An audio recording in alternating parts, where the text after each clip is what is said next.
kita mulai kegiatan ini dengan melakukan Bismillahirrahmanirrahim. Kepala sekolah kan lagi berhalangan, lagi sibuk, jadi diwakilkan oleh Pak Haryanto. Untuk sambutannya Pak Haryanto, terima kasih. Terima kasih Bu Sinta. Assalamualaikum warahmatullahi wabarakatuh. Waalaikumsalam warahmatullahi wabarakatuh. Yang kami hormati Bapak Ibu peserta diseminasi CPG angkatan ke CGP angkatan ke 10, khususnya Bu Sinta yang insya Allah mudah-mudahan ke depan dilancarkan dan bisa lulus sebagai guru penggerak tingkat Kota Depok. Salam dari Ibu Kepala Sekolah Bu Hijah Rodia, karena beliau hari ini tidak bisa bersama dengan kita karena ada kegiatan yang harus beliau lakukan dan kerjakan pada pagi hari ini. Alhamdulillah juga Bu Sinta mewakili SMP Negeri 28 Depok untuk menjadi calon guru penggerak angkatan ke-10 dan mudah-mudahan dilancarkan sampai akhir dan bisa lulus dengan predikat yang baik. Dan tak lupa juga mohon dukungan seluruh rekan-rekan guru yang ada di SMP Negeri 28 Depok untuk mendukung dan memberi support kepada Bu Sinta. Mudah-mudahan kegiatan ini bisa berjalan dengan lancar. Mungkin demikian, terima kasih. Assalamualaikum warahmatullahi wabarakatuh. Waalaikumsalam.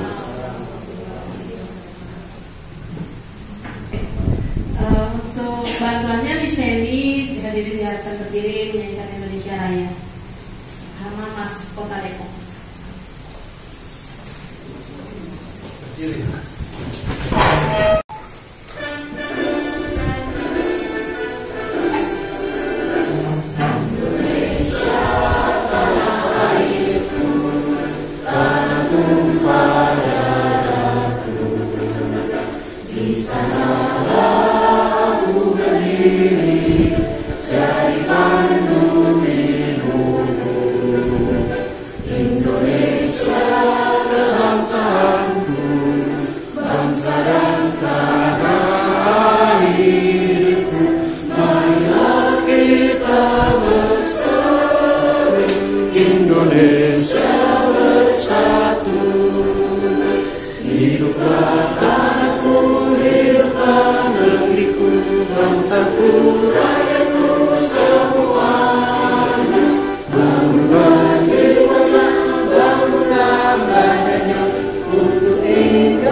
Untuk Mas Kota Depok.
kelas 8 ya. Tadi download agak susah. Biar kita hafalkan tadi kayak pas demo aja belum apa. Mungkin katanya nyanyi ke depan satu-satu gitu.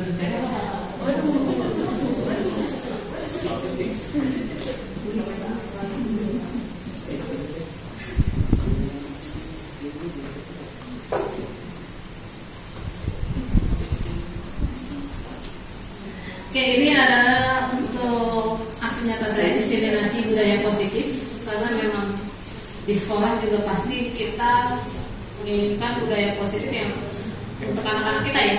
Tapi terutama untuk saya biasanya ada lebih penting sih daripada ibu. Oke, konsep inti budaya positif ada perubahan paradigma belajar, disiplin positif, motivasi perilaku manusia, kebutuhan dasar manusia, posisi kontrol, restitusi, dan keyakinan kelas sama segitiga restitusi. Di sini nanti ada keyakinan kelas yang kemarin Bu Lagon sempat menanyakan sama Bu Tati, dan kebetulan juga Bu Winda sudah pernah bikin ya aksi nyatanya. Iya, saya kan komen juga. Ya, apa sih budaya positif itu?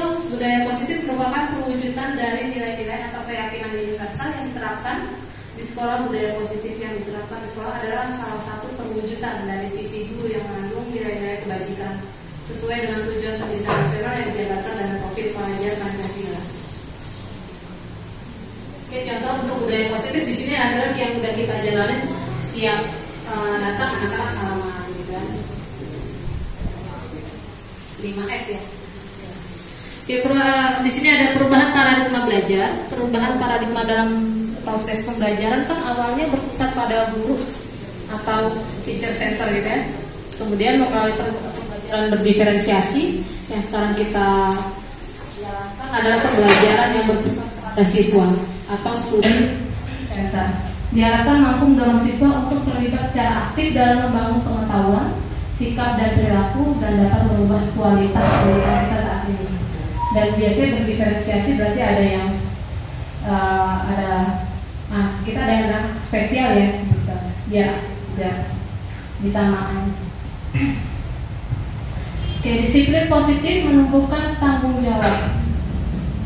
Ada tahapannya. Yang pertama adalah fokus pada solusi. Di sini disiplin positif tidak hanya tentang memberikan hukuman, tapi juga membantu siswa menemukan solusi untuk masalah mereka. Dan kita bisa bekerja sama dengan guru BK yang ada di sini tadi. Dengan pendekatan ini, siswa belajar untuk bertanggung jawab atas tindakan mereka dan mengembangkan kemampuan untuk menyelesaikan masalah secara konstruktif, berarti secara tersusun ya masalahnya dari awal apa kejadian bisa. Terus membangun hubungan. Disiplin positif menekankan pada membangun hubungan yang positif antara guru dengan siswa, kemudian membina kepercayaan dan saling pengertian. Kita dapat menciptakan lingkungan yang mendukung dan memotivasi siswa untuk berperilaku baik. Kemudian yang ketiga, mengajarkan keterampilan. Selain itu, disiplin positif bertujuan untuk mengajarkan keterampilan sosial, emosional bagi siswa, seperti komunikasi yang efektif, pemecahan masalah, dan regulasi diri. Dengan demikian, siswa tidak hanya belajar untuk berperilaku baik, tapi juga mengembangkan kemampuan yang akan berguna bagi mereka di masa depan. Di sini ada teori kontrol yang kita pelajari pada saat CBP. Dr. William Glasser melalui choice theory meluruskan beberapa miskonsepsi tentang makna kontrol, yaitu perlu diluruskan meliputi. Yang pertama adalah guru biasanya mengontrol murid. Kita pengennya murid itu mau diatur sama kita, gitu. Tapi ada juga murid yang suka balelo bahasanya. Apa sih balelo itu? Bahasa Jawa. Guru mengontrol murid, sebetulnya kita tidak bisa mengontrol murid jika ia tidak mau, karena tadi kata Pak Novi ngeyelnya itu gitu. Harus ada dorongan sendiri dari diri murid. Kemudian yang kedua, penguatan positif, efektif dan bermanfaat. Misal ada rujukan dan nasihat. Jika terlalu dalam, murid bisa ketergantungan dan tidak mandiri dalam mengontrol dirinya. Jadi kadang kita membimbing kayak terus kan, jadi muridnya nggak mandiri. Terus ada ilusi kritikan dan membuat orang merasa bersalah dapat menguatkan karakter. Karena kita suka sarkas ya, jujur sensitif karena itu. Iya halus gitu, tapi nyelkit gitu. Ternyata itu bikin siswanya merasa bersalah, tapi juga mau nggak mau bikin mereka menguatkan karakter mereka ya, menghadapi guru yang model seperti saya gimana gitu. Terus ilusi bahwa orang dewasa memiliki hak untuk memaksa. Ya iya, ada begitu kan ya. Kita bikin peraturan di kelas, pengennya diikutin, gitu kan? Terus kalau misalnya nggak diikutin, pasti ada punishmentnya, itu ada hukumannya. Teori motivasi di sini ada 3 motivasi perilaku manusia. Motivasi ekstrinsik ada 2, kemudian motivasi intrinsik. Untuk menghindari ketidaknyamanan dan hukuman itu yang pertama di ekstrinsiknya, kemudian kedua untuk mendapatkan imbalan atau penghargaan dari orang lain. Itu. Yang motivasi intrinsik untuk menjadi orang yang mereka inginkan dan mereka hargai sendiri dengan nilai-nilai yang mereka percaya. Misalnya kalau menghindari ketidaknyamanan, kalau mereka mendapatkan hukuman suka kabur kan ya, gitu.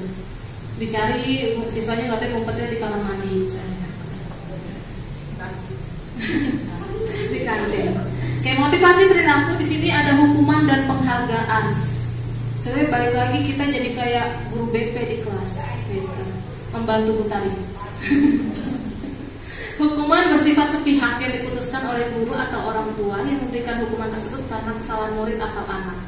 Hukuman bersifat satu arah dari pihak guru yang memberikan dan murid hanya menerima suatu hukuman tanpa melalui suatu kesepakatan atau pengarahan dari pihak guru baik sebelum atau sesudahnya. Jadi mikirnya oh ya udah ada aturan misalnya hukumannya seperti ini dia harus jalani. Padahal belum tentu anaknya mau. Terus ada penghargaan, merupakan suatu bentuk imbalan balas jasa yang diberikan kepada seseorang atau kelompok karena telah berperilaku baik, melakukan suatu keunggulan atau prestasi, kemudian memberikan suatu sumbangsi atau berhasil melaksanakan tugas yang diberikan sesuai target yang ditetapkan. Penghargaan akan menjadi bumerang jika dilakukan dengan terus-menerus tanpa menumbuhkan kesadaran dalam dirimu. Jadi kalau misalkan kemarin kalau kita ngasih penghargaan itu, oh dapat permen nih.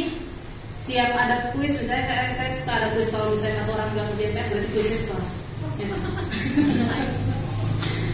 Nah misalnya yang nilainya 100 dapat permen atau dapat bintang.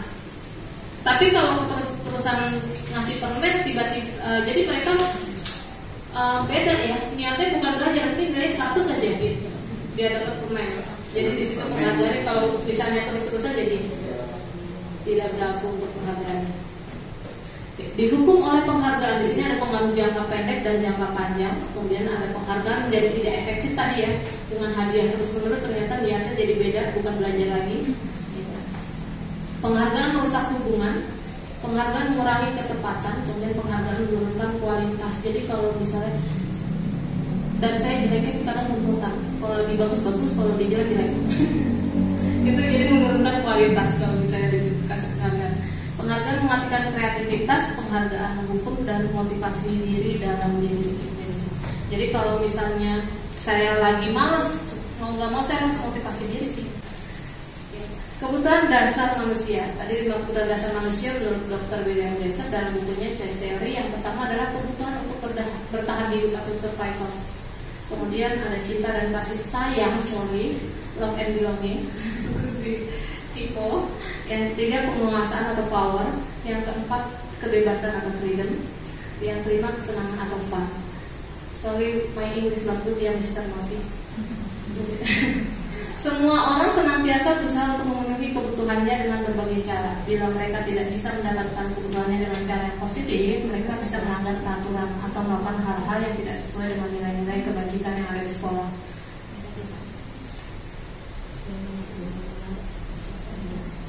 Kebutuhan dasar manusia yang bertahan hidup adalah kebutuhan fisiologis, yaitu kesehatan, rumah dan makanan. Untuk biologis adalah reproduksi. Kemudian kebutuhan dasar manusia yang kedua adalah cinta dan kasih sayang, yaitu kebutuhan akan disayangi dan diterima. Kemudian kebutuhan tetap terhubung dengan orang lain. Yang ketiga penguasaan atau kebutuhan pengakuan atas kemampuan.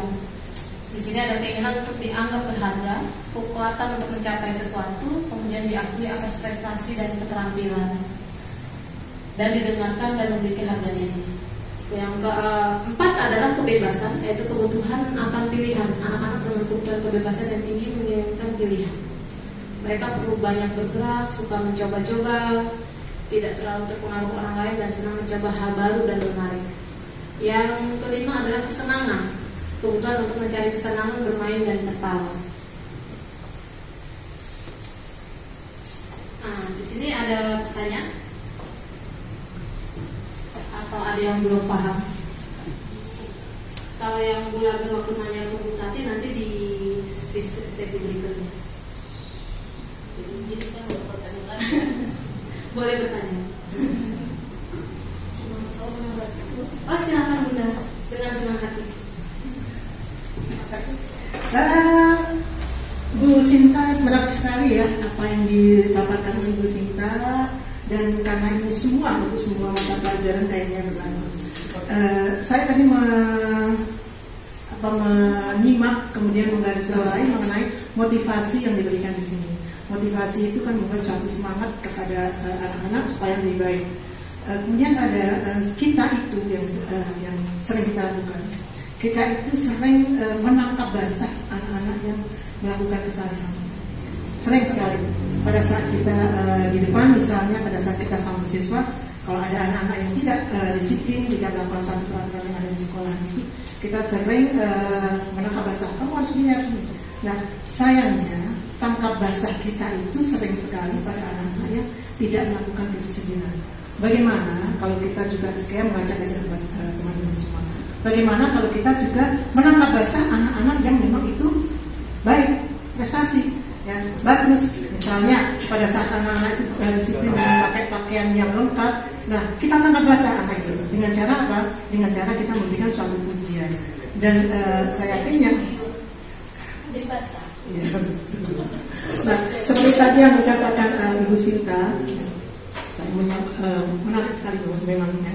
Nah, misalnya anak yang nilainya bagus, tidak harus kalau misalnya kita memberikan suatu hal-hal yang berprestasi itu, memberikan suatu reward itu harus memberikan sesuatu.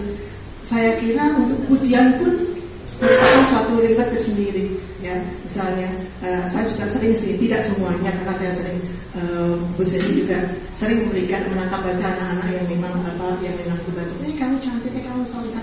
Atau sesuatu yang menarik pada diri anak itu kita puji, kerudungnya bagus, pakai kerudungnya mantap loh.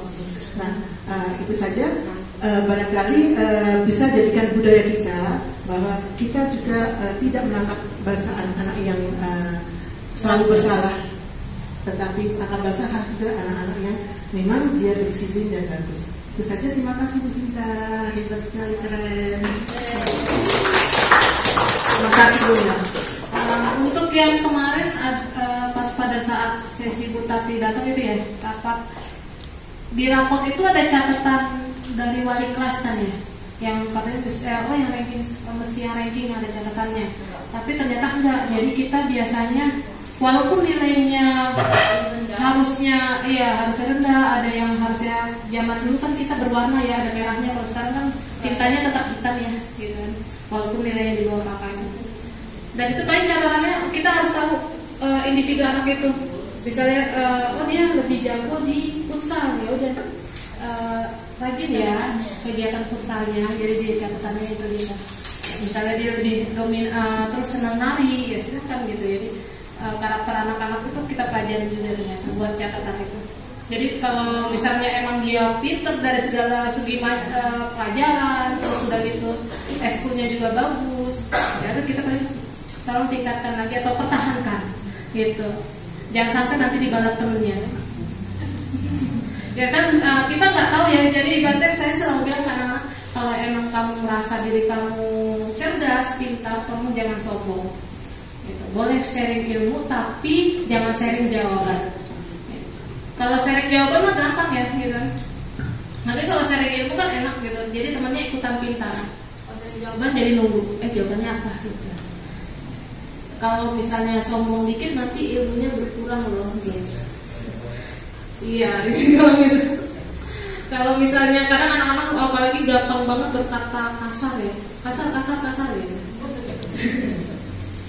Jadi kalau misalnya kamu terbiasa ngomong kasar ya udah nanti turun nilainya berkurang atau pintarnya berkurang, cantiknya berkurang biasa gitu. Jadi gentengnya berkurang gitu. Jadi biasakan ngomong berkata baik-baik gitu kan. Jadi ibaratnya nilainya juga bagus, perilakunya bagus, kemudian cantiknya bertambah, levelnya, gentengnya juga bertambah.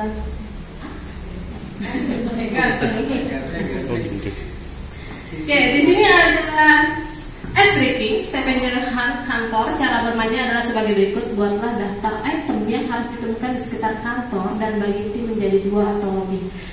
Di sini ada 1, 2, 3. Berarti 8 orang. Buladan ikutan. Pak Afif kata di sini cewek semua, kasihan nggak ada laki-lakinya. Jadi Pak Afif masuk kelompok sini. Buladan masuk kelompoknya Farah. Setiap tim tentunya harus menemukan item tersebut, mendokumentasikannya dengan foto. Tim yang sukses menyelesaikan daftar item tercepat adalah pemenangnya. Jadi cari item yang ada di sekitaran sini sebanyak-banyaknya. Berarti yang menang ucapannya ya terima kasih. Hadiah. Hadiahnya apa nih?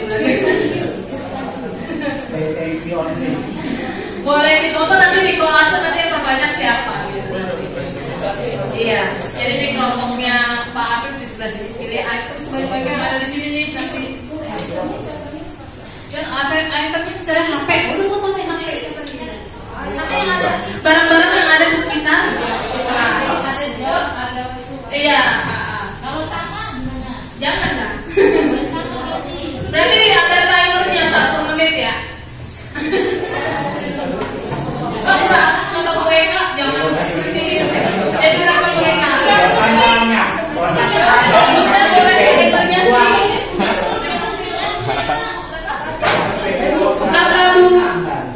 Kata Bu Tari 30 detik. Biar dikurangi, maaf ya Bu Eka.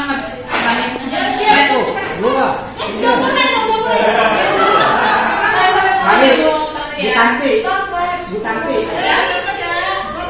Oke, mulai dari sekarang. 1, 2, 3.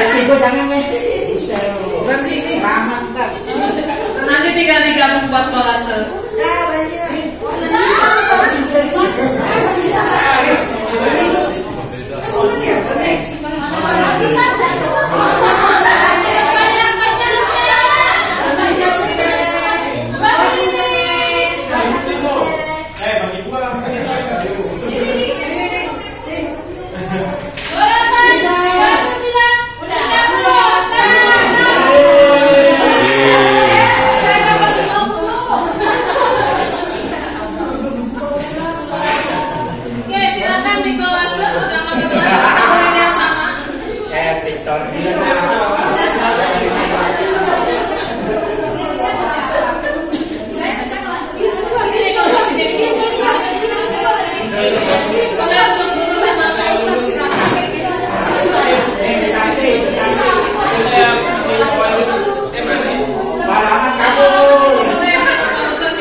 Sudah.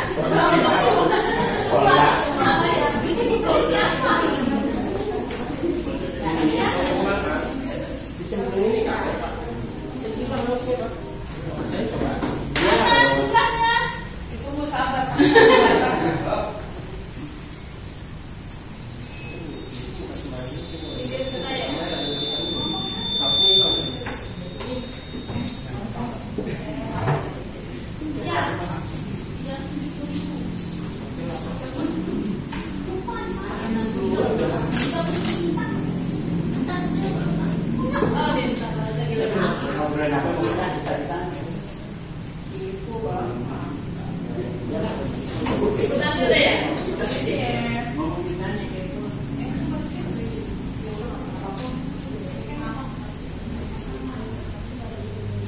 Oh ya, oke. Dan Ada lagi nanti.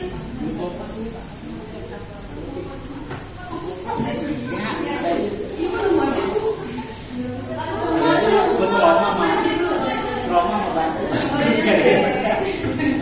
Main cepat tadi udah lihat yang komen udah kirim bukan gambar. Oh, berarti itu kan nanti mas gambarnya. Nanti kalau sama berarti duluan aja ya. Tapi dari kelas ya. Tapi pengen lagi. Kita Kelas lihat maksimal 15. kan tiga berapa? Berapa kelas sudah kan? Banyak. Jangan aja.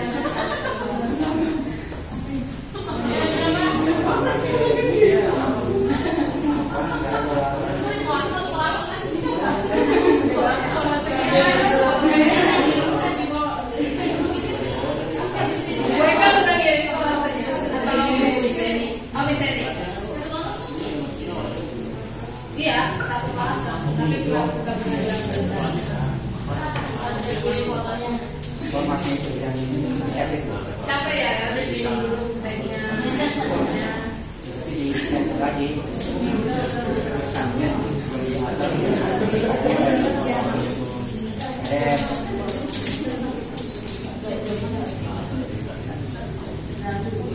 Udah.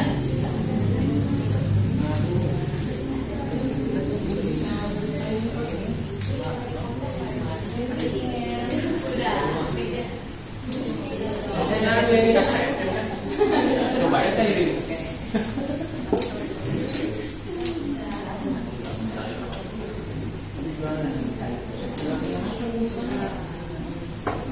Jadi itu kalau nggak tugas sama sini saya.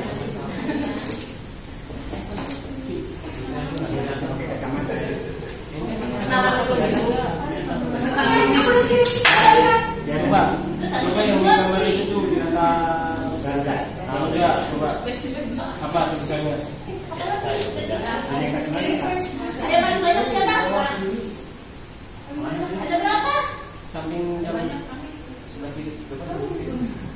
Apa tulisannya? Joko. Di bawahnya Widodo. Iya, itu foto kan? Ini yang sini Joko Widodo. Nah, terus di bawahnya Presiden dan Menteri Indonesia. Ini drawing gitu, Bro.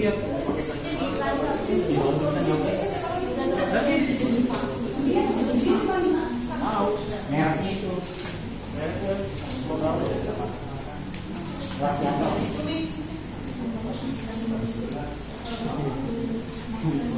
Bulagan foto.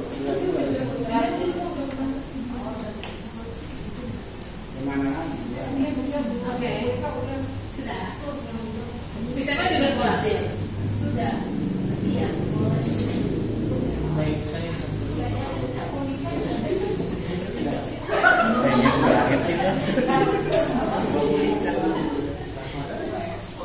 Oke. Pemenangnya kelompoknya Miss Duma CS. Ada 30.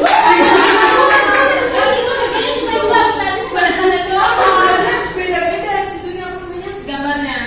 Apa? Item-itemnya. Aslinya. Apa rasanya? Iya, ini udah dihitung sama punya Miss Ema ya. Yang kelompoknya Miss Ema CS ada 28 jadi beda 2. Kata belum banget, orang belum tinggal alasannya kenapa. Udah. Jadi alasannya kalau ada ice drinking biar tidak bosan. Ya, terus aktif. Ngelihat kalian aktif tadi saya jadi lapar loh. Mas Rahmat, iya.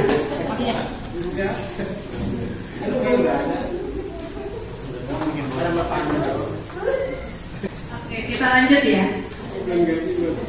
Di sini ada 5 posisi kontrol restitusi. Ada 5 posisi kontrol restitusi. Yang pertama adalah guru di sini sebagai penghukum. Terus yang kedua di sini guru sebagai pembuat rasa bersalah pada guru. Jadi muridnya rasa salah dulu kan. Terus ada guru sebagai teman, kemudian guru sebagai pemantau, dan guru sebagai manajer. 5 posisi kontrol guru yang pertama tadi bisa menggunakan hukuman fisik maupun verbal. Kalau sekarang udah nggak mungkin mainan fisik ya, diharapkan tidak ada lagi fisik. Jadi cuma ada verbal juga. Tadi saya bilang kadang saya sedikit sarkas sama murid, bahasanya halus tapi nggak halusnya lagi. Kadang maaf ya. Gitu. Yang kedua adalah membuat orang merasa bersalah. Kalau di sini adalah posisinya murid ya. Di sini, pada posisi ini biasanya guru akan bersuara lebih lembut, yaitu tadi kita lembut tapi nyelekit, kadang itu bisa caranya, dan kita nggak tahu, murid bisa aja sakit hati banget gitu. Doanya jelek lagi sama gurunya. Makanya kadang kalau pada saat upacara ada pembagian di situ ada part doa tuh untuk guru, saya amin paling kencang. Karena berarti gurunya didoakan yang baik-baik. Karena kita juga suka dosa sama murid. Di sini guru sebagai teman pada posisi ini tidak akan menyakiti murid, namun akan tetap berupaya mengontrol murid melalui persuasi. Biasanya ada yang guru yang gampang banget dideketin murid, kayak Miss Luma, Bu Tanti, Miss Emma. Kita bisa belajar nih gimana sih caranya berkomunikasi dengan murid sebagai teman. Kadang kitanya suka malas ya dideketin murid gitu. Tapi lihat teman dideketin murid, teman sesama guru, oh iya gimana sih mereka interaksinya gitu. Tanya saya. Ya, monitor atau pemantau. Monitor berarti mengawasi. Kita berasa kayak jadi wasit ya. Gitu. Jadi mengawasi murid-murid yang bersalah, mencari kesalahan murid. Enggak, kita memantau murid itu dari kondisi dia ibaratnya pada saat belajar gimana. Psikisnya, mentalnya, apalagi sekarang di rumah kan ada mental atau tidak. Yang kelima, kita sebagai manajer, ini adalah posisi terakhir. Manajer adalah posisi mentor di mana guru berbuat sesuatu bersama dengan murid, mempersilahkan murid untuk mempertanggungjawabkan murid mempertanggungjawabkan perilakunya, mendukung murid agar dapat menemukan solusi atau permasalahannya sendiri.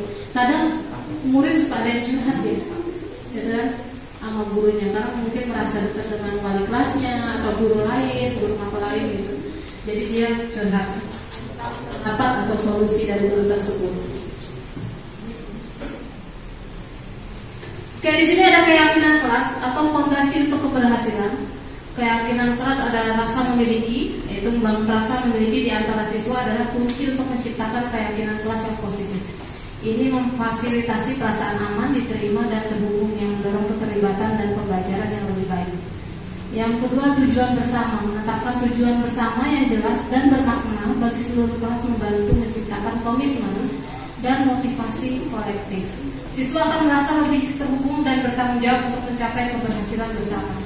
Ini yang sempat ditanyakan bulanan ke Bupati ya, keyakinan kelas. Terus ekspektasi yang positif, mempertahankan ekspektasi yang positif dan mendukung terhadap kemampuan siswa akan membangun kepercayaan diri dan keyakinan mereka dalam mencapai tujuan. Ini menciptakan lingkungan belajar yang kondusif.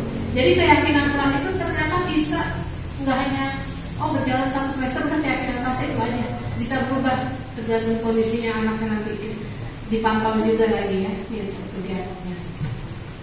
Kemarin saya biasanya keyakinan keras kan di awal pembelajaran. Tapi karena di awal pembelajaran tidak divideokan, ternyata ada tugas CGP, mau nggak mau saya minta tolong murid untuk memvideokan. Jadi bikin lagi keyakinan keras. Jadi one day kalian teman-teman mau di awal pembelajaran nanti ya, pembelajaran nanti bikin keyakinan keras, jangan lupa divideokan. Dan itu bisa buat tugas CGP. Dan bisa juga buat aksi nyata di PMM kelas. Ada keyakinan kelas kayak Bu Binta yang sudah membuat ya. Saya minta tolong murid karena ibaratnya murid yang 2 orang ini lebih bagus untuk editornya. Di sini ada kegiatannya. Terus ada kertas yang di dinding nih. Di sini ada 3 warna. Kemudian ada post-it atau sticky note. Itu yang pertama itu adalah kita menanyakan murid biasanya kalian itu kalau tidak ada aturan kelas seperti apa. Gitu. Jadi ibaratnya yang kertas biru itu adalah untuk hal yang negatif yang mereka misalnya kegiatan kalau tanpa ada aturan kelas. Terus yang di tengah itu adalah yang kedua buat keyakinan kelas yang ibaratnya buat kalimatnya positif. Misalnya, oh kita malas nyapu, malas piket gitu. Nah, biasanya di situ untuk yang biru. Yang kedua itu dibuat untuk, tapi seneng nggak sih kalau kelasnya kotor dan kondisi belajar? Ya kan, kadang kita risih ya, kelasnya jadi kecil, ada kumpul, ada kucel ya kan. Kalau belajar jadi nggak nyaman. Kita nanya umpan balikin ke anak, nyaman nggak sih kalau kelas kalian kotor? Kalau misalnya nggak nyaman, mereka buat kalimatnya positif. Bukan misalnya kan jangan buang sampah sembarangan gitu kan. Dan itu di kertas yang pink itu adalah tidak boleh ada kalimat jangan. Jadi misalnya buanglah sampah pada tempatnya gitu. Jadi nggak kalimatnya hal positif, tidak ada kata jangan gitu. Oke, yang ketiga itu adalah kertas kuningnya adalah untuk keyakinan kelas secara umum. Jadi ibaratnya ini yang tengah ini dari tadi yang pink itu setuju nggak ya? Gitu. Kalau setuju berarti ditempel ke yang kuning. Oh, kesepakatan kelas keseluruhan ya. Itu tadi kan yang pink itu individu. Nah, ntar yang udah kesepakatan kelas keseluruhan taruh di kuning, terus jangan lupa ditanda tangan. Berarti harus ada tanda tangan ulangan gitu kan? Jadi kan yang kemarin pakai tanda tangan anak buah murid. Berarti mereka udah sepakat. Gitu. Tapi kalau misalnya setiap pembelajaran pasti ada problem. Ada problem yang ibaratnya pada saat belajar bikin mungkin siswa nggak nyaman juga. Jadi keyakinan kelas ini bisa berubah. Gitu. Kita maunya gimana nih? Gitu ke anak. Tapi harus ada tetap sepakat. Kalau misalnya mereka melanggar, berarti ada pengurangan poin. Gitu di pelajaran misalnya ada. Kalau saya misalnya kalau buku tidak disampul misalnya, ya udah -5 ya nilainya, gitu. Bisa, gitu. Daripada saya marah-marah awet tua. Ini adalah jangan berlari di tengah satu koridor. Jadi berarti kalau bisa di koridor ya, yang bisa bilang ini koridornya nih. Kalian tidak boleh lari-larian. Harusnya berarti berjalanlah di koridor. Jangan ibaratnya, jangan lari-larian. Oke, di sini untuk kalimat negatif biasanya ada bersinar ambil sedikit. Berarti tiap satu meja boleh menempel di untuk kalimat negatifnya. Nanti kalimat negatifnya biasanya kalian ngapain sih selama pelajaran? Apakah saya sering mainan HP? Saya sering browsing, atau saya sering buka HP pada saat pelajaran, silakan. Tidak usah dikasih nama ya.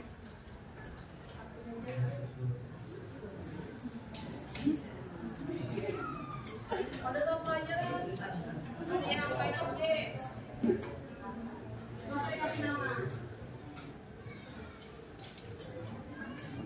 Ada yang duduk depan muka. Biar kamu ngajian dulu.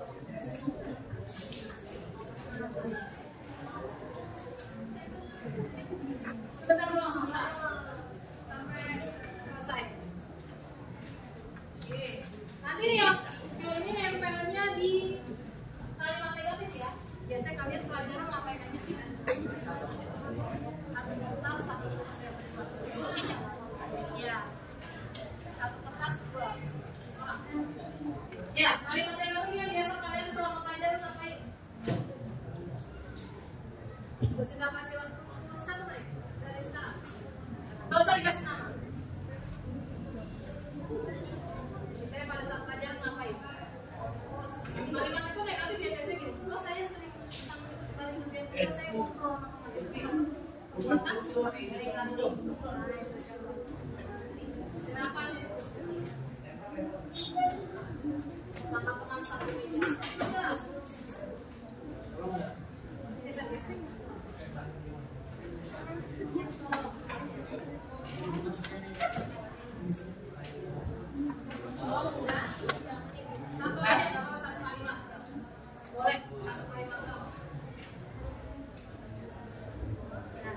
Kalau sudah kami tempel,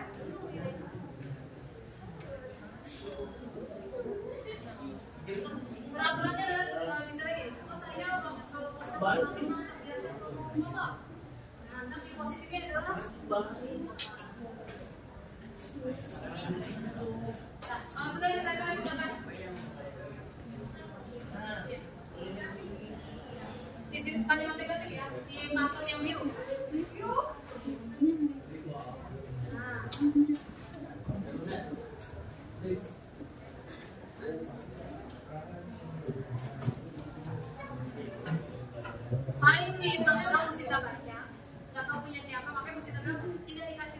Apa?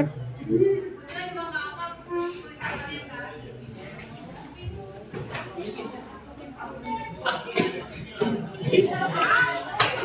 Ya, kalau misalnya negatif ya.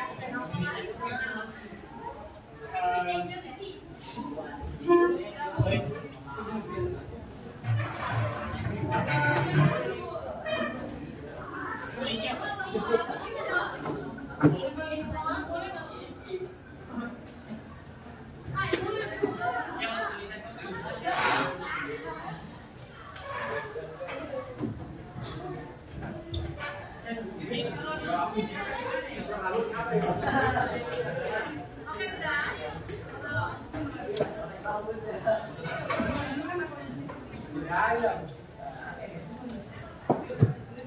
Oke, nanti berdasarkan kalimat negatif, artinya bukan kalimat negatif, dirubah menjadi kata positif.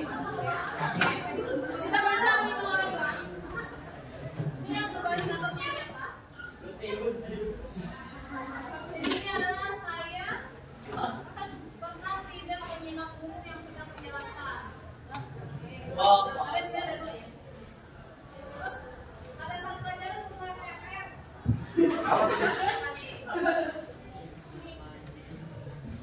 Kami sering memperhatikan jam di HP. Memperhatikan jam di HP untuk bel selesai. Ya. Yang keempat, saya mengerjakan tugas sambil ngobrol sama teman sebangku saya. Yang kelima, pada saat jam pelajaran jangan bangun saat guru menerangkan materi. Oke. Ini adalah dilates. Berarti kalian sering pada saat pelajaran sudah perhatiin duduk doang, apalagi pada saat pelajaran fisika matematika takut dipanggil dan membuka cari aman. Oke, di sini sekarang kalimat positifnya. Dibatek tadi kan misalnya nih, yang bermain efek saat jam pelajaran. Nanti buat kalimat positifnya nanti kalian mah nyimak pelajaran, tidak bermain efek. Ya, oke. Karena direkam, jadi nanti satu ya. Buat kalimat positifnya, pada saat tadi kalian buat kalimat negatif. Nanti ditempelnya di yang positif ya, yang kamu pink.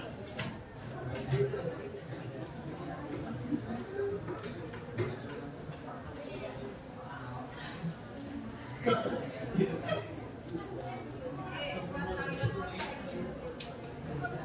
Pada saat tadi kalian bikin kalimat negatif, berarti harus ada positif. Kalau negatif pasti harus ada positif apa?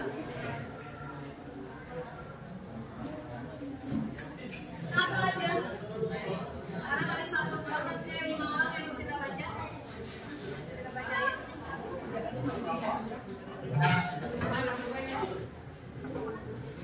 Boleh diskusi dengan teman satu meja.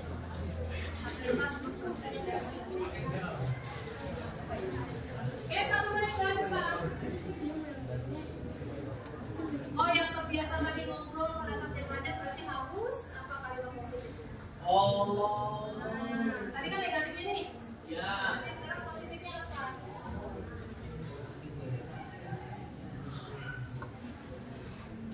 Buat kalimat. Buat diri kalian sendiri ya. Bukan buat mesin aja, tapi buat diri kalian sendiri. Yang tadi yang main efek, berarti tidak main efek pada saat pelajaran. Saya berjanji.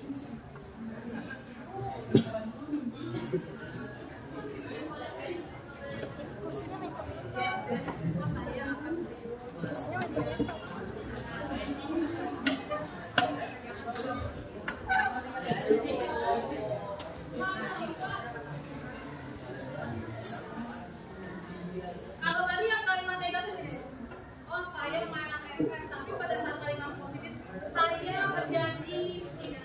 Saya berjanji fokus pelajaran.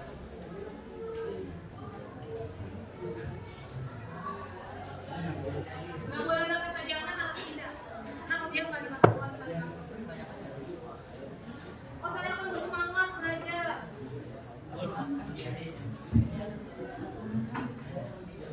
Saya berjanji tidak akan berbuat salah.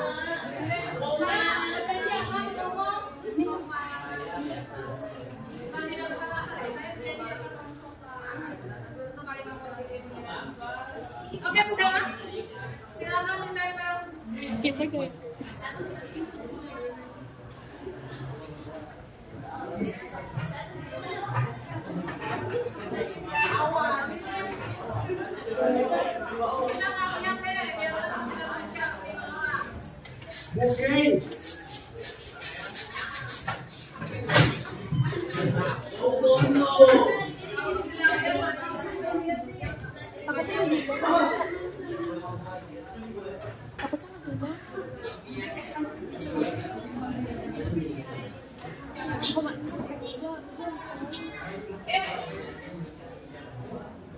Memperhatikan guru saat guru menjelaskan. Pelajaran berarti ya. Saya akan serius dan fokus pada saat pelajaran. Yang ketiga, menyimak saat guru menerangkan sesuatu. Materi pelajaran. Yang keempat, selalu mengerjakan tugas-tugas yang diberikan oleh guru. Oke. Berarti kalau misalnya gurunya ngasih PR harus dikerjakan. Sampai pelajaran murid harus menyimak saat guru menerangkan materi. Contoh saat menyimak ya. Yang menyimak aja kadang suka nggak ngerti, apalagi yang nggak menyimak. Oke, sekarang kelas impian kalian. Kelas impiannya berarti tetap harus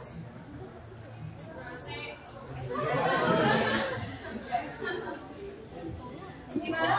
Tetap fokusnya adalah belajar. Kelas impiannya apa sih? Oh, kelas impian saya seperti ini. Tapi saya pasti akan jalani tugasnya, gitu kan?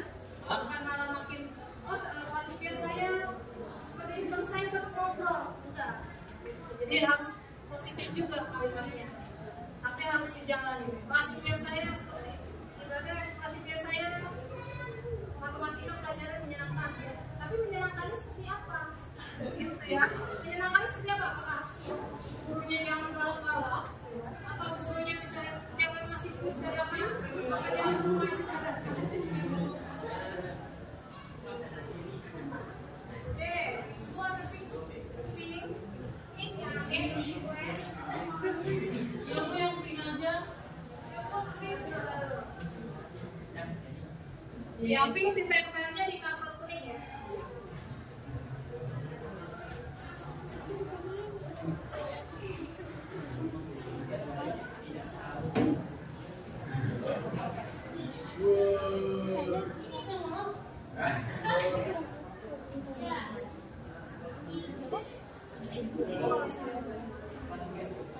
Ya, positif.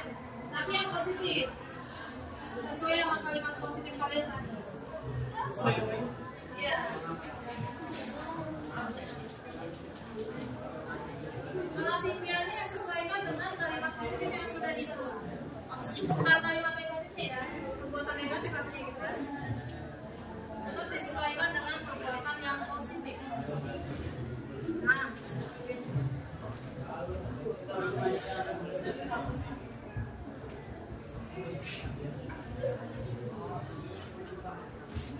Silakan diskusi dengan teman-teman pembedanya.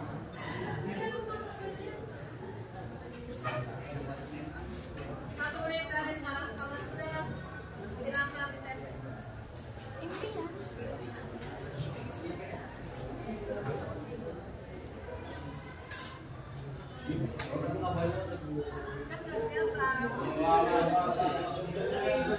Oke, silakan ditempel ke depan.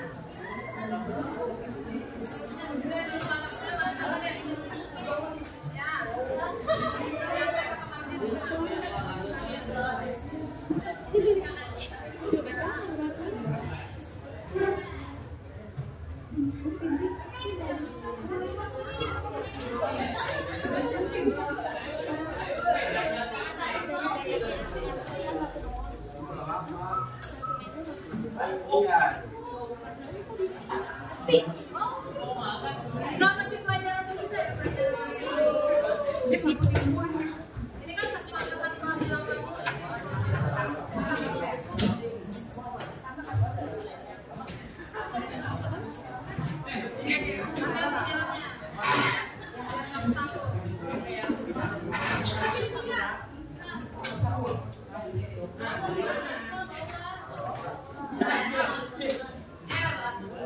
Oke, sudah. Di mana musik aja? Iya. Yang banyak bidang olahraga. Kalau banyak bidang olahraga, itu SMK-nya udah kejurusan tentang olahraga. Nah, kalau SMK dibagi-bagi ya mata pelajarannya ya. Nggak hanya olahraga sport, ibaratnya 50% olahraga, 50%-nya mata lain. Kelas dunia saya setiap malam tidak selalu berkelompok lain. Kenapa? Justru dengan berkelompok kalian belajar karakter teman-teman kalian. Tapi terkadang kita tuh dikasih kesempatan buat bangun kelompok sendiri. Seharusnya tuh menurut saya tuh acak aja gitu biar nanti tuh nggak sama aja teman-temannya. Boleh. Ibaratnya kalau di sini kan emang ada itu ya. Kayak gini, pada saat sekarang di sini yang ngatur bagian kelompok. Materi di materi berikutnya misalnya, kayak sekarang kan di sini yang ngatur nih materi hanya sekarang garis-garis dulu gitu kan. Nanti pada saat materi keluar itu adalah kelompok kalian hanya diri sendiri. Jadi materi berikutnya ya, jadi dibagi-bagi tugas biasanya gitu. Untuk ngatur schedule saya hari ini untuk mengatur pembagian kelompok murid. Nanti materi berikutnya murid sendiri yang memilih tentang kelompok ini. Tapi tetap ada peraturan dari guru tersebut, misalnya satu kelompok 5 orang, gitu kan? Satu kelompok 4 orang. Oke, yang ketiga selalu sorry. Yang ketiga mempunyai kelas yang bersih. Iya, kelas kita kelasnya harus nggak boleh terpilih, terkumpul dan terkucil. Kalau kelasnya kosong, otomatis kita belajarnya juga nggak males. Bukan belajar agak kotor ya. Dan yang ibaratnya gini, kelas kita tuh di belakangnya adalah tempat pengelolaan sampah. Pasti banyak kuman. Gitu. Jadi minimalisir adalah untuk biar kuman yang banyak di ruangan kelas, otomatis kita kelasnya juga harus bersih. Nanti pengumpulan sampah pun ada pengumpulan sampahnya dari tugas sampah biasanya hari Kamis kalau nggak hari Jumat biasanya. Oke. Yang ketiga yang keempat selalu kompak dan selalu bersama-sama. Tentu saja. Nanti kalau misalnya kalian pada saat lulus gitu kan ya ada alumninya nggak kompak itu pasti pada saat lulunya males ngapain dulu nggak kompak gitu kan ya jadi ibaratnya mau jelek mau buruk harus kompak dan sebenarnya positifnya dari guru-guru yang lain bukan Musina yang ngomong kan Musina menyampaikan nama juga anaknya Musina kompak semua di kelas ini. Apalagi kalau ada proyek sekolah langsung ngecek tiba-tiba kayak kemarin video kalian langsung syuting gitu kan pas lain dulu langsung ada yang foto anak Musina udah mulai keluar langsung ini bukan Musina sengaja karena kalau misalnya Musina yang nge-share misalnya nanti Musina cari kalau orang lain yang nge-share kan berarti emang ada pembuktian dari orang lain. Nah, ibarat pas anak Musina udah syuting duluan, kelas yang lain baru deh.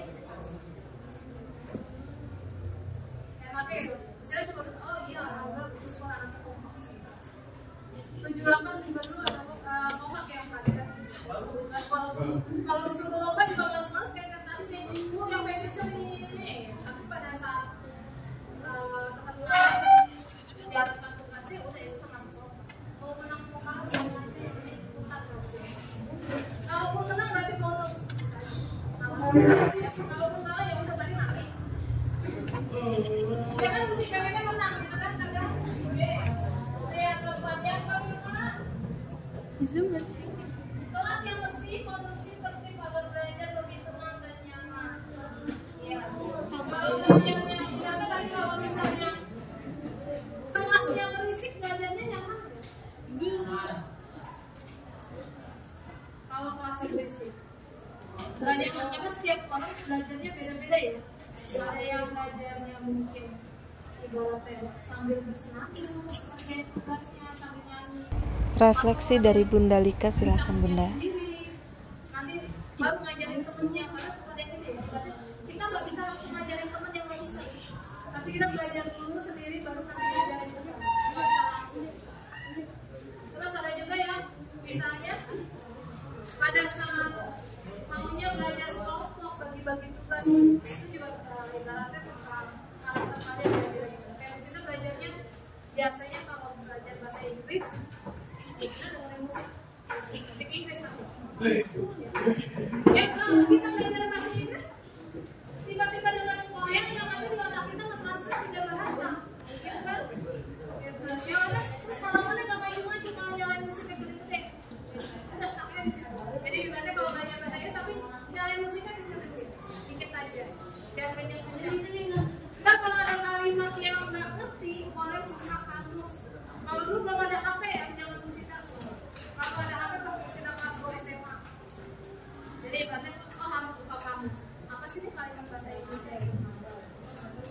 Iya. Mau belajar bahasa Sunda ya udah dengerin lagu Sunda deh kita aja. Yang kalian senengin aja lagu Sundanya biar kita paham. Kalau mau belajar yang hafalan nih, lagu Sunda lemahnya di hafalan. Karena kita harus tahu ya lemahnya kita apa sih pada saat belajar, kelebihannya kita apa sih pada saat belajar ya. Dan Sinta lemahnya adalah pada saat hafalan. Jadi kalau hafalan kita harus bangun sholat aja. Jadi biar masuk mana nanti semua itu kita belajar ya. Tapi kalau pada saat jam segini belajar masih kondisinya penting. Berarti ada kegiatan sekolah atau misalnya bantuin orang tua yang jadi tetap kondisi kita belajar harus koordinasi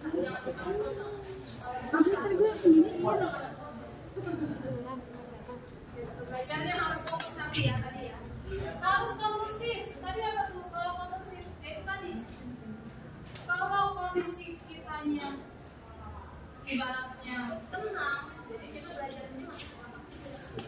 Tapi kalau kondisi tiba-tiba misalnya di rumah ada orang udah langsung belajar buyar.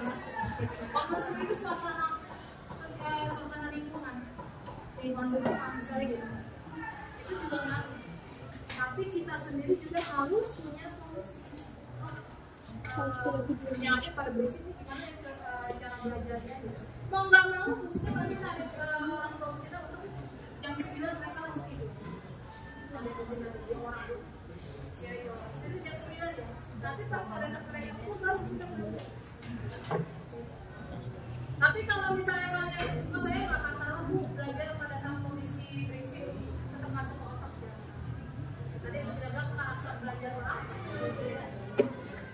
Oke, ini kelas impian kalian berarti harus dijalani, tapi juga kalau harus fokus sesuai yang dijalanin.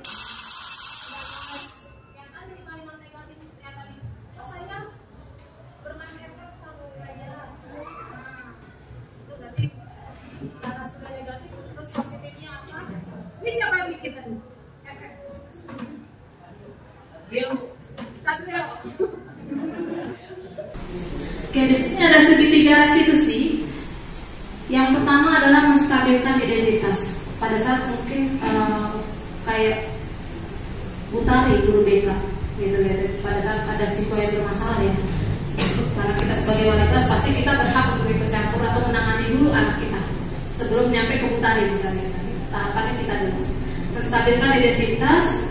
Terus yang kedua menanyakan keyakinan. Yang ketiga validasi tindakan misalnya. Untuk menstabilkan identitas ada keyakinan kelas apa sih yang telah kita sepakati. Kemudian kamu ingin menjadi orang seperti apa nantinya. Terus kamu bukan satu-satunya yang pernah melakukan ini. Artinya nggak hanya dia aja yang pernah melakukan kesalahan. Kita pasti dulu pernah gitu waktu mudanya. Dan sekarang pun kita masih muda. Terus kamu tentunya punya alasan mengapa kamu melakukan itu. Adakah cara yang efektif untuk mendapatkan apa yang kamu butuhkan? Yang terakhir, setiap orang pasti pernah melakukan kesalahan. Sholat taubat manusia pasti pernah melakukan kesalahan. Oke, penerapan segitiga restitusi. Segitiga restitusi adalah proses menciptakan kondisi bagi siswa untuk memperbaiki kesalahan mereka, sehingga mereka dapat kembali pada kelompoknya dengan karakter yang lebih terus. Segitiga restitusi terdiri dari 3 langkah tadi yang stabilitas identitas, yaitu membantu siswa menenangkan diri dan mencari solusi untuk permasalahannya. Kayak yang pernah dijalankan sama Miss Emma waktu anaknya ada yang kena masalah. Kemudian validasi tindakan yang salah, memahami alasan siswa berbuat kesalahan dan membantu mereka memahami dampak dari kesalahan tersebut. Ya, saya perhatikan saya memanggilnya anaknya, gitu kan, ditanya-tanya gimana alasannya kenapa gitu. Terus menanyakan keyakinan kelas, membantu siswa menemukan tujuan yang jelas dan mengarahkan mereka untuk fokus pada gambaran masa depan yang mereka inginkan. Karena saya pernah kita misalnya sama anak ibu katanya dibully, ternyata tidak, emang lagi baperan aja kita. Jadi untuk yang bisa pinter banget nyari solusinya dengan menggunakan segitiga restitusi, guru dapat membantu siswa menjadi lebih memiliki tujuan, disiplin positif serta memberikan diri setelah membuat salah. Penekanannya bukan pada bagaimana berperilaku untuk menyenangkan orang lain, tetapi pada menjadi orang yang menghargai nilai-nilai kebajikan yang mereka percaya. Nah, pada segitiga restitusi ini nanti ada anak yang pernah masalah, itu kita videokan ternyata bisa masuk ke GP juga. Gitu. Cuma kan kadang kita nggak kepikiran untuk memvideokan ya, gitu. Jadi tiba-tiba kayak ada tugas ya udah, yuk bikin video yuk. Ya.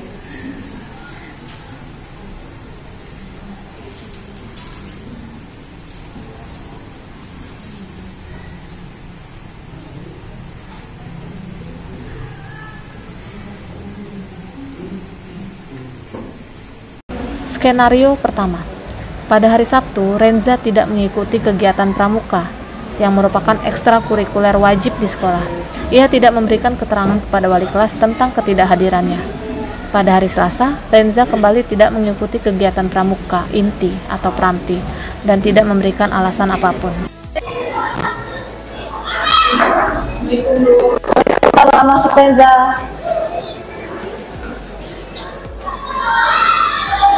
Ya, silakan dulu. Renza Dusinta dapat laporan dari pembina pramuka kalau Renza bolos di pramuka wajib hari Sabtu dan pramuka inti di hari Selasa. Kenapa? Ya Bu, saya lupa. Saya nggak sengaja nggak ngikutin kegiatan pramuka itu, Bu. Kenapa nggak ngasih tahu Bu Sinta sebagai wali kelas? Saya lupa, Bu. Kedepannya Renza mau ngapain kalau misalnya tidak masuk? Saya akan bikin surat keterangan dan surat izin. Kan kita ada kesepakatan kelas kan kemarin. Ingat nggak kesepakatan kelasnya? Ingat, Bu. Apa? Kalau tidak mengikuti eskul harus membuat surat keterangan atau surat izin.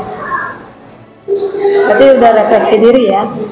Kedepannya berarti Renza harus introspeksi diri untuk hadir tepat waktu juga. Ya, terima kasih. Balik ke kelas, Renza.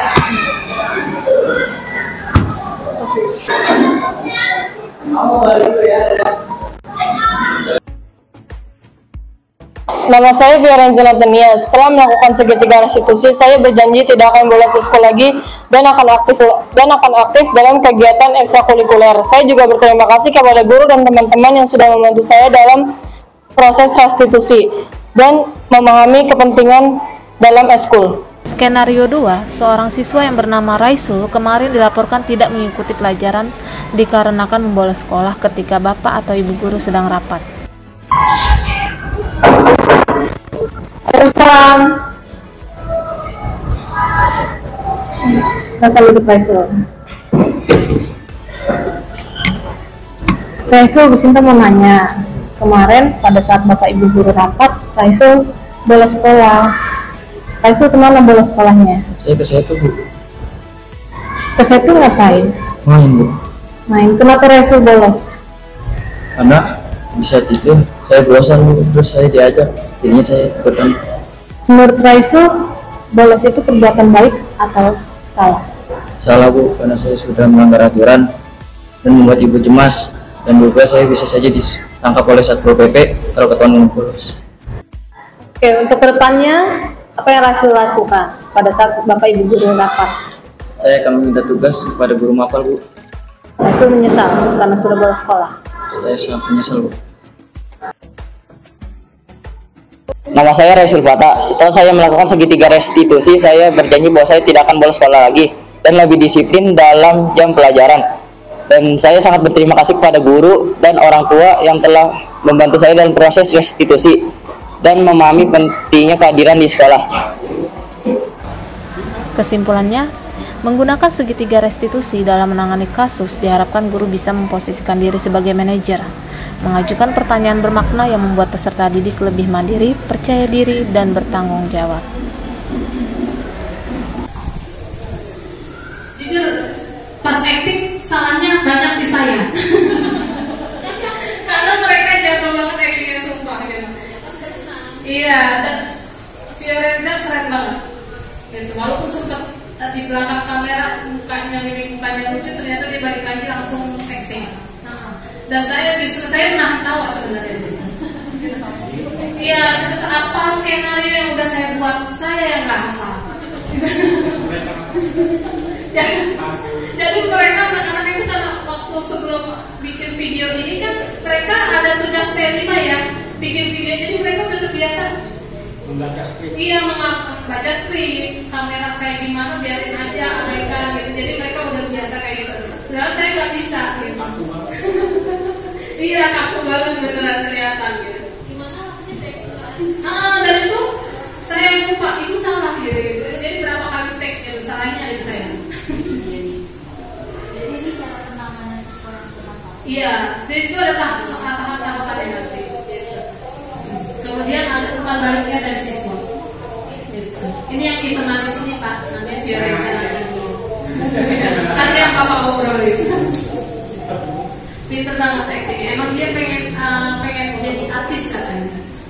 Bu Sinta kalau ada lowongan info tentang casting, share ke saya ya. Beranak dalam toples.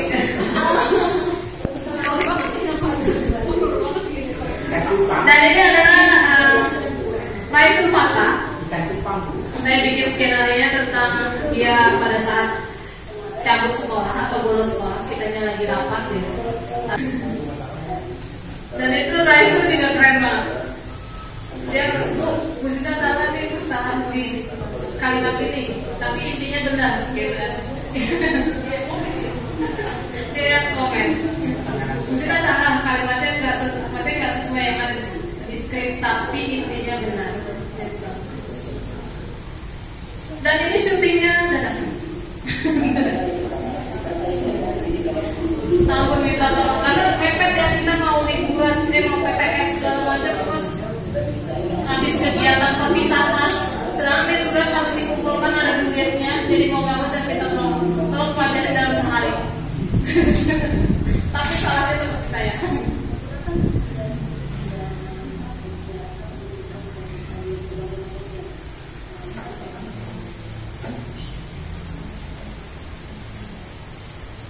Nah, kitanya tetap sebagai baiknya sebagai manajer di kelas.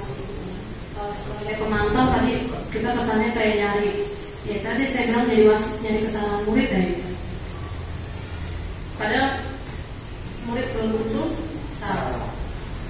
Cuma kadang pasal 1 murid selalu salah, pasal 2 murid nggak pernah benar, pasal ini tidak pasal 1 gitu kan.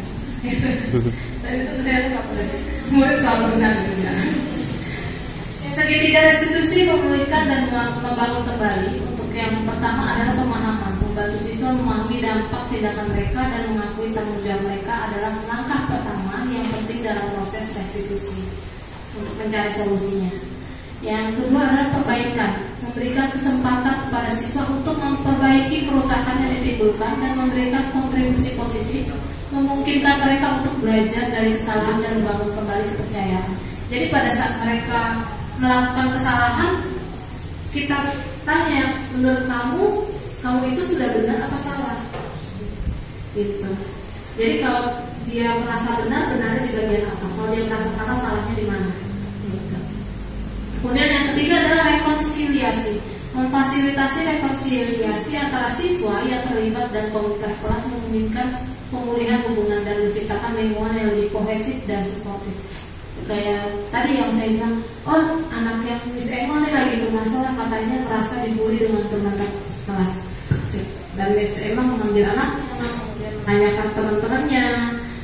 Ternyata karena konfliknya adalah skenario, gitu kan? Maunya si A ini pengennya jadi ini, tapi ada perubahan skenario, J-nya baper, gitu. Dan Emma udah mencari pemahaman, perbaikan, rekonsiliasi muridnya. Jadi muridnya udah fine lagi sama teman-temannya, masih bisa bercanda lagi, karena baper aja. Kayak kesimpulan dari materi saya, membangun budaya positif adalah sebuah perjalanan. Membangun budaya positif di sekolah bukanlah suatu proses instan, melainkan sebuah perjalanan yang membutuhkan komitmen, kerjasama, dan ketekunan dari seluruh warga sekolah. Dengan menerapkan pendekatan holistik yang mencakup perubahan paradigma, disiplin positif, motivasi, dan praktik restitusi. Kemudian dari keyakinan kelas, sekolah dapat menciptakan lingkungan belajar yang kondusif bagi tumbuh kembang siswa. Upaya ini tidak hanya akan meningkatkan prestasi akademik, tetapi juga membangun karakter positif dan keterampilan abad 21 yang dibutuhkan siswa untuk menjadi warga negara yang bertanggung jawab di masa depan. Jadi dibaca membangun budaya positif di sekolah itu adalah sebuah perjalanan. Anak-anak dibantu yang tadi kelas 7 masih ada fase SD-nya gimana sih gitu kan, imut-imut tapi kadang ngeselin gitu. Jadi amin-amin gitu. Terus tiba-tiba di kelas 8-nya banyak lagi kena budaya ibaratnya kena dari luar ya, gitu. Lingkungan dari luar kayak gimana gitu, lingkungan pertemanannya. Kadang ada yang tadinya nurut, tiba-tiba jadi nggak nurut. Yang tadinya pendiam jadi bawel, contohnya saya gitu, pendiam.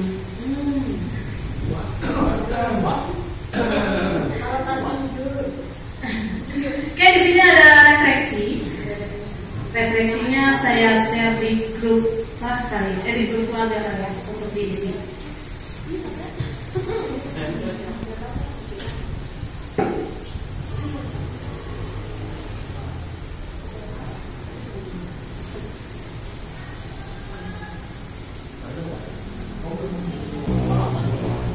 Yang pernah taglingan sama HP saya bisa. Bu Eka contohnya bisa.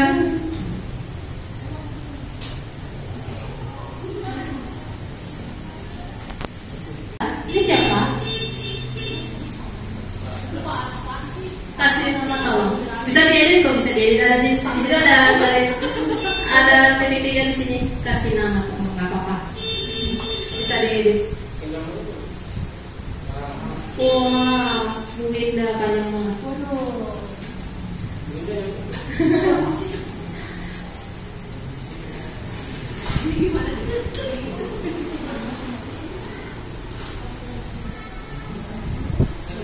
Win nambah info baru tentang budaya positif dan bagaimana kita sebagai guru membangun komunikasi kepada siswa agar lebih dekat dengan siswa, namun tetap memposisikan diri kita sebagai guru dan siswa adalah siswa. Ya, tetap ada batasan seperti ini ya. Kita sebagai teman, tapi tetap ada batasannya. Ya, tidak boleh hai. Oh, Pak. Sangat bagus dan menambah inspirasi. Makasih Bu Ida dan Pak Ustadz.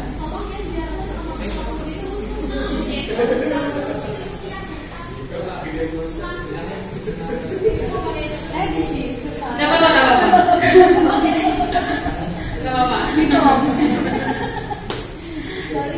Miss Emma, kesan saya mengenai materi budaya positif sekolah ini yaitu sangatlah baik untuk membentuk karakter para siswa-siswi.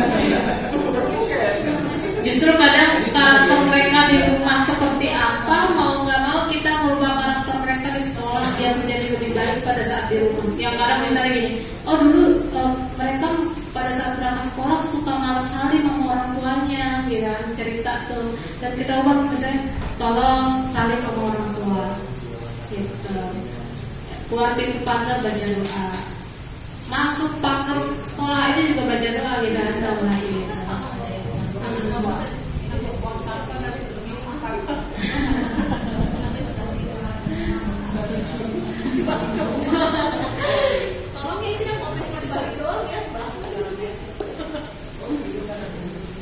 Kadang kan murid suka curhatnya aneh-aneh ya.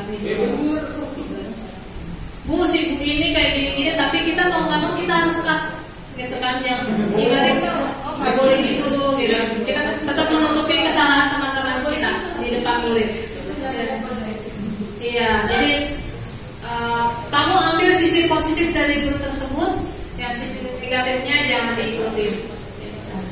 Walaupun kadang kita jangan sebisa mungkin jangan ingat, oh iya ya guru itu seperti itu ya, jadi nanti murid ternyata bisa gitu kan.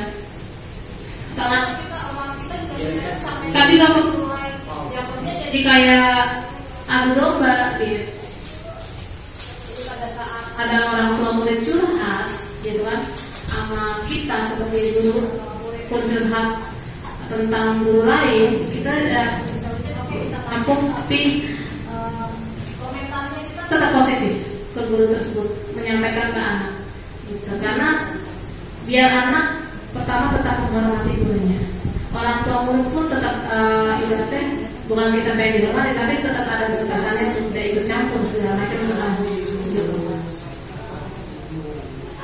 Dan kitanya jangan kan kalau jangan ikut ibaratnya jangan kepancing.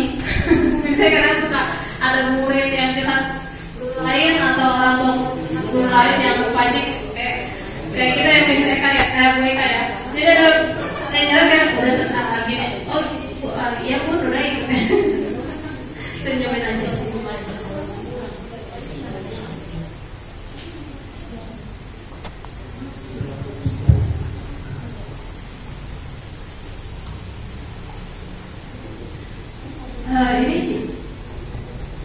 Ini baru dikasih nama, bisa tadi pemaparan yang bagus dan menarik menjadikan inspirasi buat kita sebagai pendidik. Budaya positif harus tetap diterapkan karena menjadi pembelajaran etika yang harus tetap dijaga dan dibentuk karakternya. Terus yang pentingnya guru mengetahui berbagai macam karakter muridnya sehingga dapat memberi treatment yang sesuai. Dengan demikian terjadinya hubungan murid dan guru yang seharusnya. Tadi berarti kedekatan tapi tetap ada batasannya.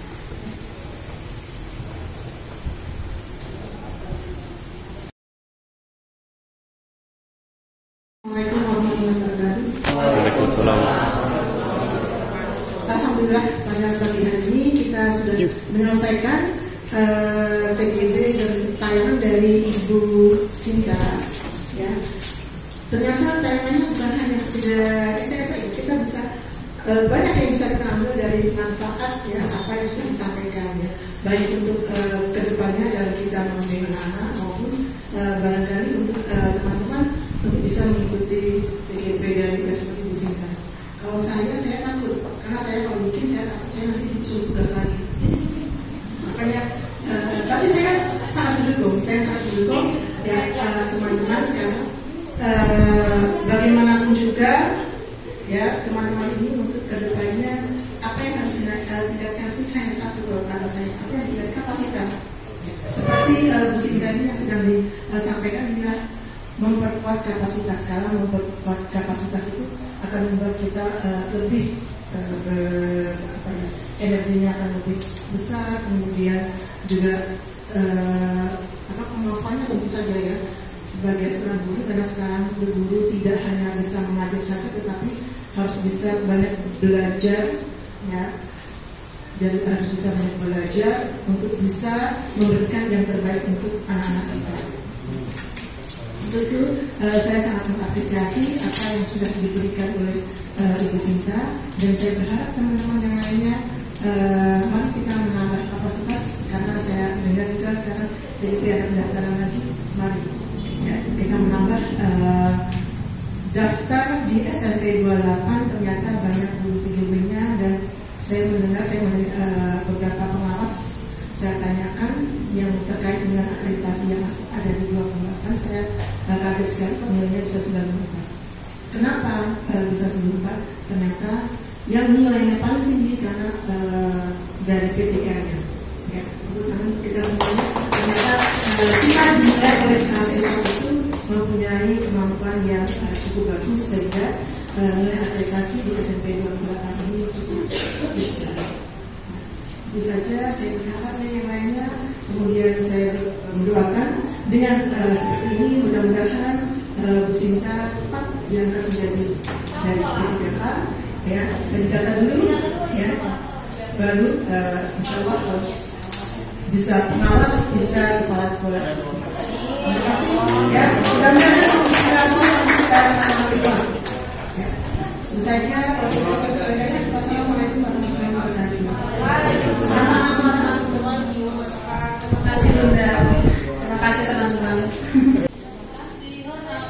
Terima kasih teman-teman saya. Terima kasih atas bantuan teman-teman semuanya. Akhirul kalam, wassalamualaikum warahmatullahi wabarakatuh. Terima kasih untuk Mas Reza, Mas Siti, dan teman-teman semua yang bisa saya berikan satu-satu banyak Pak. Kalau Mas Reza masih kecil, karena kita satunya 2 orang. Aduh.